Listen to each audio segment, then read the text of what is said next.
తులసి మొక్క కొన్ని ఇళ్లలో నిలబడదు. చూడండి, ఆ ఇంటికి ఏ ఇంటికైతే ఎక్కువగా భూత ప్రేత పిశాచ బాధలున్నా లేదా దుష్టదేవతలు ఆవరించి ఉన్నా, అసలు తులసి మొక్క ఉంటే భూత ప్రేతాలు ఇంట్లోకి రానివ్వదు. దుష్టక్రియలు ఎవరైనా కనుక పనికి మాలినటువంటి పనుల్లో క్షుద్ర ప్రయోగాలు చేస్తే ఆ ఇంటి యజమాని పాడైపోకుండా తులసి మొక్క తాను ఎండిపోతుంది అంతే.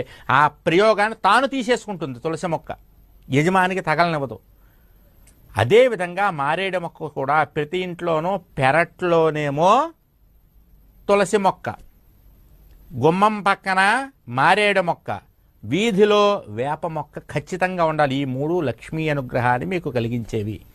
అందుకని గుమ్మం పక్కన చక్కగా ఒక మారేడు మొక్కను తెచ్చిపెట్టుకోండి, ప్రతిరోజు పూజ చేసుకోండి, కాస్త నీళ్లు పోస్తూ ఉండండి. మారేడు మొక్క ఉన్నటువంటి ఇంటి వైపు దరిద్ర దేవత రావడానికి మారేడు మొక్క ఉన్నటువంటి ఇంటి వైపు దరిద్ర దేవత రావడానికి